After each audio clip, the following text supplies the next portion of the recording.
Bonjour à toutes et à tous, bienvenue dans l'Infiltré. Au programme de l'émission, comme chaque semaine, 3 artisans d'art et une belle demeure, chambre d'hôte ou un moulin. En l'occurrence, ce sera un moulin, le moulin de Boisard à Oisé. Vous le découvrirez en fin d'émission. Sinon, en artisan d'art, on a Julie Papin, restauratrice de tableaux anciens. Nous avons Nika qui pratique l'enluminure. Et on terminera avec une céramiste qui s'appelle Sarah Grace Véville, spécialisée dans la sculpture animalière.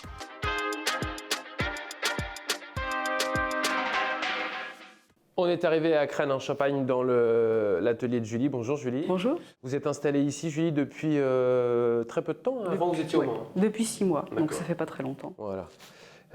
Vous êtes encore en train d'aménager votre atelier. On ne se rend pas compte, il faut un peu de place quand on est restauratrice de tableaux. On en met un peu partout, donc je vais installer des cimaises bientôt au mur, mais oui. En attendant, il y a des tables, les peintures sont faites, la lumière est là, donc c'est déjà l'essentiel pour travailler. Exactement. On voit quelques tableaux devant vous.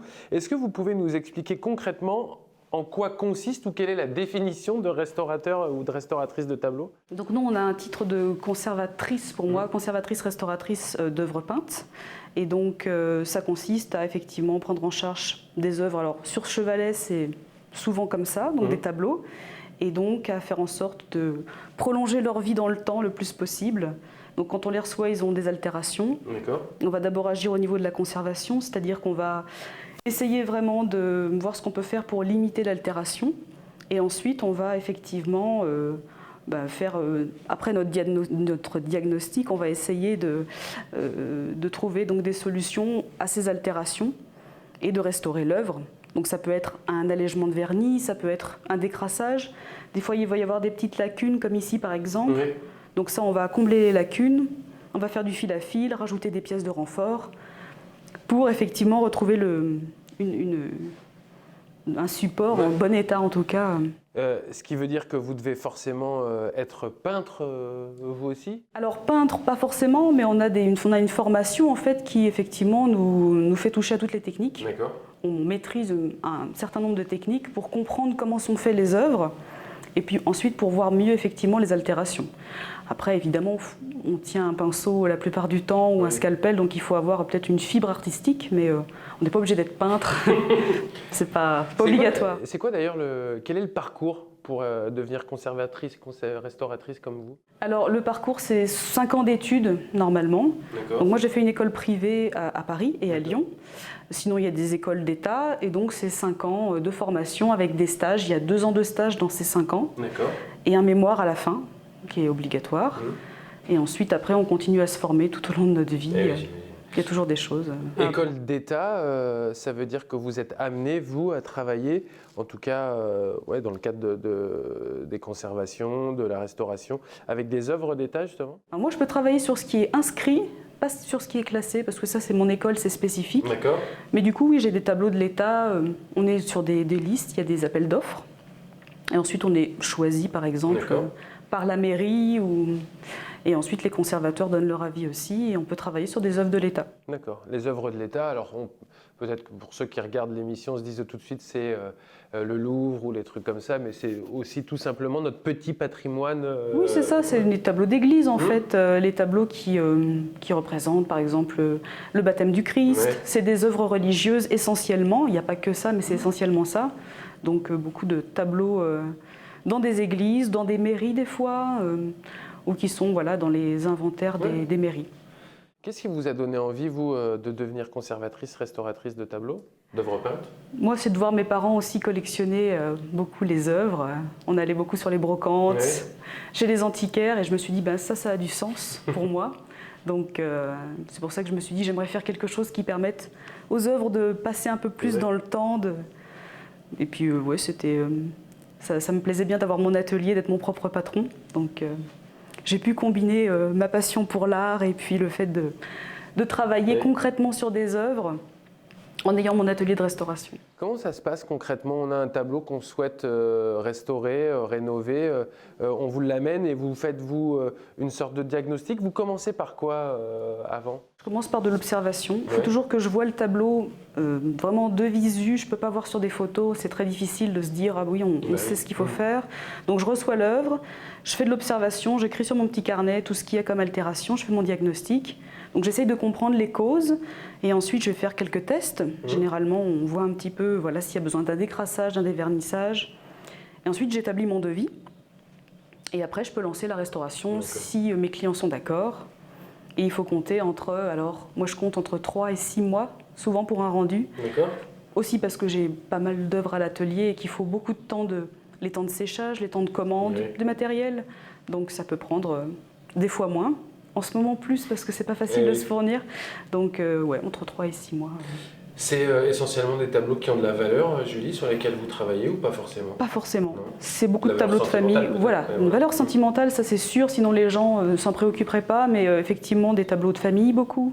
Ou des tableaux trouvés en brocante et les gens ont eu un coup de cœur. D'accord. Ça, c'est ça qui me plaît bien aussi, c'est qu'ils apportent leur histoire avec. Donc des fois, c'est des portraits d'un grand-père ou c'est peint par leur grand-père. Mais de la valeur, alors oui, il y en a effectivement, mais la cote des artistes, c'est un peu... C'est surtout des tableaux qui ont de la valeur sentimentale. D'accord. Et nous, on leur redonne une seconde jeunesse, ou en tout cas, on essaye de prolonger leur vie le plus longtemps possible. Comme ça, les gens savent qu'ils pourront transmettre ça aussi. Et les techniques que vous utilisez aujourd'hui permettent à ces tableaux de durer dans le temps? Alors oui, on utilise des techniques plus stables maintenant. C'est vrai qu'on a des matériaux de synthèse.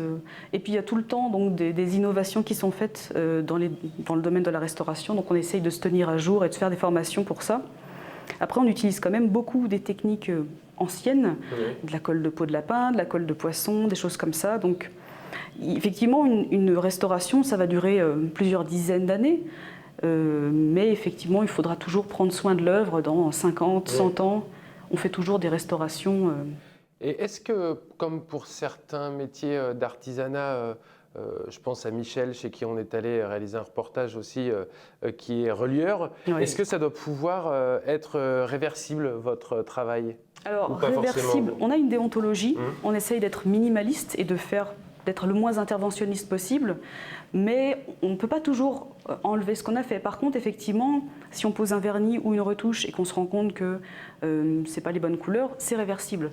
Par exemple, si on intervient sur le support, qu'on fait un refixage, c'est difficilement réversible. À partir du moment où on intervient, forcément, on abîme un petit peu l'œuvre.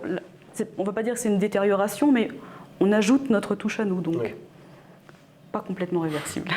Si on prend le tableau du fond, par exemple, Julie, là, clairement, ou on va dire rapidement, mais qu'est-ce que vous sentez que vous allez devoir faire sur cette œuvre-là? Parce que là, elle est quand même sacrément abîmée. Celui-ci, effectivement, je pense qu'il y a eu un acte de vandalisme. On voit une coupure nette ici. Et il est tombé, à mon avis, il y a eu un choc. Donc la toile s'est rompue. Donc un tableau comme celui-là, je pense aussi qu'il a été grignoté un peu. Il va falloir probablement faire un rentoilage. Donc il va falloir déposer l'œuvre, c'est-à-dire qu'on va enlever l'œuvre de son châssis d'origine. On va faire en sorte de protéger la couche picturale avant, bien entendu. Et puis après, on va remettre une toile au revers, en fait, qui sera fixée, on va dire, avec un adhésif, souvent de la cire pour ce genre d'œuvre. Et puis on voit que le vernis s'est oxydé dans le temps, donc il va falloir faire un décrassage et un dévernissage de cette œuvre. Et ensuite, pour combler les manques, s'il y en a, on rajoutera un mastic, qui est un mastic traditionnel qu'on fait donc, avec du carbonate de calcium, c'est de la craie, de la colle de peau de lapin, et ensuite on fait de la retouche, et on repose un vernis pour que justement ce soit stable et qu'il y ait de la profondeur. Est-ce que vous réencadrez aussi? Parce que je vois que derrière il y a un cadre, par exemple. Alors non, ça c'est notre spécialité. J'ai des collègues qui s'occupent des cadres quand il y a besoin. Moi je ne le fais pas. On a eu une formation où on apprenait quand même à redorer par exemple, à faire des patines. Mais moi je pense que c'est un métier à part entière, donc moi je ne le fais pas. Mais effectivement, les gens nous demandent souvent pour les cadres, donc moi je les envoie vers d'autres collègues qui font ça, qui font de la restauration de dorure par exemple. Ou des menuisiers. Là, on est dans votre atelier, mais lorsque des œuvres sont soit qu'on ne peut pas les enlever de l'endroit où elles se trouvent, ou peut-être d'une taille un peu trop imposante, vous vous déplacez aussi? Oui, tout à fait. Oui, je me déplace, je vais voir sur place parce que des fois, on ne peut effectivement pas bouger l'œuvre, donc on fait un chantier sur place, des fois moi toute seule ou avec des collègues, et on peut tout à fait intervenir, on peut transporter notre matériel, nos normes de travail. Aussi, il y a des gens qui ne peuvent pas se déplacer, qui sont par exemple handicapés. Donc nous, on se déplace sans aucun problème et on travaille sur l'œuvre.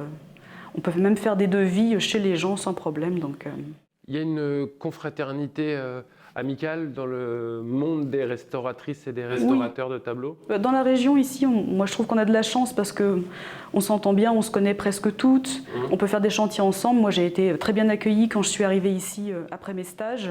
J'ai commencé par travailler chez une ancienne maîtresse de stage qui est ensuite repartie au Luxembourg. Donc j'ai fait 9 mois chez elle et c'était chouette de pouvoir avoir un réseau justement.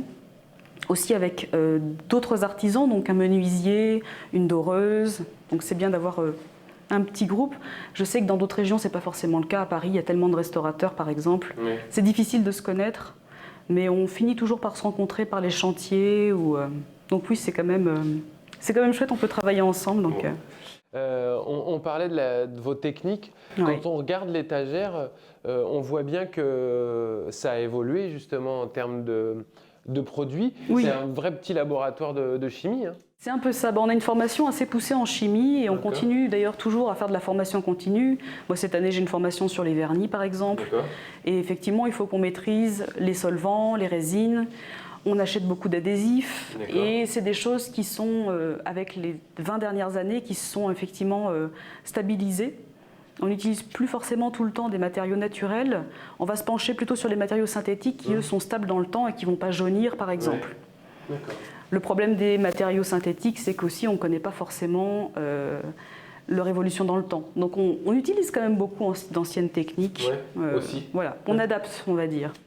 Là, on voit le tableau. Alors, ce qui est intéressant, c'est que, en fait, on a l'impression, nous, Julie, que quand on regarde un tableau qu'on a dans un grenier, par exemple, et tout, si on prenait celui-ci, qu'en fait, il a jauni avec le temps et que c'est la peinture qui a jauni. En fait, pas du tout. Alors, ça peut être la peinture qui jaunit, ça peut être un jaunissement du liant, mais dans ce cas-là, effectivement, c'est le vernis qui s'est oxydé. Effectivement, un vernis, c'est une résine avec un solvant. Et là, la résine, qui était donc naturelle, au contact de la lumière, s'est oxydée et a jauni. Et donc on retrouve les couleurs, on va dire les couleurs d'origine de la couche picturale, en enlevant justement ce vernis. Et sans altérer la peinture. On a en fait, on fait des tests de solvants, des mélanges de solvants, et on sait jusqu'où on peut aller pour enlever efficacement le vernis sans toucher à la couche picturale. Mais vous faites des tests directement sur le tableau ou... Oui. On fait des tests directement sur le tableau, on fait des tests à la goutte pour déjà déterminer la bonne famille de solvants. Et ensuite, à partir de là, on peut faire notre mélange et tester. Je peux vous montrer d'ailleurs. Oui, on va regarder ça après. Vous arrivez toujours à peindre, vous, pour vous-même ? Un petit peu, pas beaucoup. J'ai pas forcément le temps, mais le fait d'avoir testé plein de techniques, c'est vrai qu'on a souvent envie, quand on voit des beaux tableaux, on se dit, quand même, on pourrait se lancer un peu. Mais quand on en a tous les jours, c'est pas forcément évident de se remettre dans la création. C'est ça. Moi, j'ai déjà ma petite famille de tableaux, donc j'en vois tous les jours et j'ai pas forcément besoin de faire beaucoup. Donc, merci beaucoup, Julie, de nous avoir reçus dans votre atelier. Je rappelle que vous êtes conservatrice et restauratrice d'œuvres peintes. On trouve évidemment votre numéro en tapant dans un bon moteur de recherche. Merci beaucoup. Je vous en prie.